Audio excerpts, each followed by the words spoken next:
We noted in our last video how the word hypocrites means actor, tied to the word hypocrite. Actors, of course, back in the days of the ancient Greeks, wore a mask while sauntering upon the stage. The word hypocrites is thus he who answers from under the mask. The mask, of course, is tied to the Jungian idea of the persona, which is the mask a person wears, which conceals one's true self due to the harsh social demands of society, which requires some sense of repression. The persona is thus how one appears in society for sake of perception and social acceptance to some extent. Like the actor, the persona allows men to play different roles within different contextual settings. The persona thus conceals the true identity or self of the individual. The danger of this is when a person sees their persona as their true self. When this happens, one opposite or other will emerge over time. Enantiodromia is when the opposite takes over. As we noted with the I Ching, when yin reaches its extreme, yang takes over and vice versa. This is the coincidentia oppositorum, or unity of opposites, which goes back to Heraclitus. All is thus in a constant state of flow and change while simultaneously remaining the same. One cannot step into the same river twice. In the Hermetic sense, this is akin to equating above with below. However, much akin to shape-shifting familiars or sorcerers, when one represses too much, they slowly become their shadow aspect of themselves, which is dangerous, like the case of Dr. Jekyll and Mr. Hyde.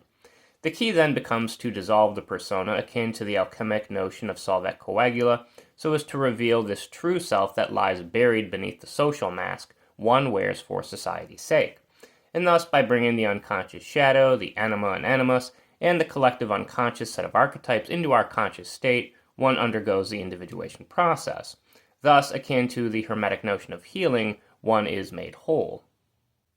To Simondon, however, we have noted already how individuation never ceases, always remaining incomplete, and thus the Deleuzian act of becoming other is seemingly endless, leading not to any unity or an end, but toward endless difference, producing more and more pluralities and multiplicities. We have noted Land and Deleuze's disdain for Hegel due to his dialectic form of negation, leading toward an absolute. We have advocated on this channel, however, for both systems, whereas Crowley wisely worded, both Kant and Hegel are like opposite 90-degree angles, which of course would form 180 degrees when added together, which is the same number of degrees needed to form a triangle. An important symbol in Hermeticism as the triangle is that which points both above and below, crafted via the Vesica Pisces linked to Christ and Euclidean geometry. Both are necessary in this system, connected to the Knight of Pan and the number 210, which shows how all is linked to the none and one.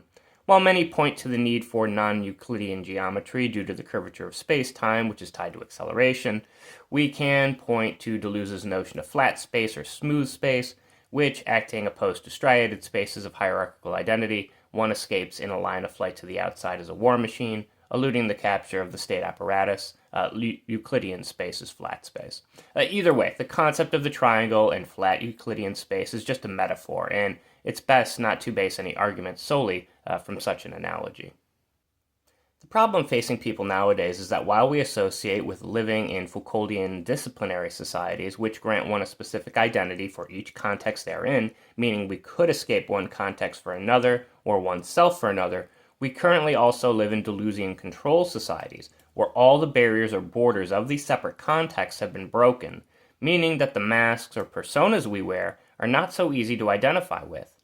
In a way, it is though we are not wearing one mask or persona at any time, since we are no longer individuals, but rather, as dividuals, we are wearing a multiplicity or plurality of masks at any moment. In short, we are constantly shifting between personas and identities, like the colors of an alchemic chameleon, or akin to the scramble suit worn by Bob Arctor, symbolizing his fractured or fragmented identity, in the novel and film A Scanner Darkly by Philip K. Dick, who was a well-known Gnostic.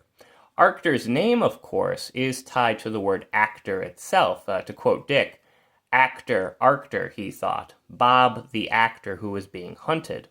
And so the hypocritical mask remains. The scramble suit correlates to the rainbow or peacock's tail in alchemy, which we related to Bergsonian duration via intuition, which had an immense impact upon Deleuze's notion of difference and repetition. The concept, of course, is quite occult, despite Bergson disregarding the work of his sister Mina and his brother-in-law Samuel Liddell MacGregor Mathers and his ties to the Hermetic Order of the Golden Dawn. The persona or personas we currently wear mirror R.D. Laing's own concept of the divided self, where we are split between our true self and the self we present for all of society to see.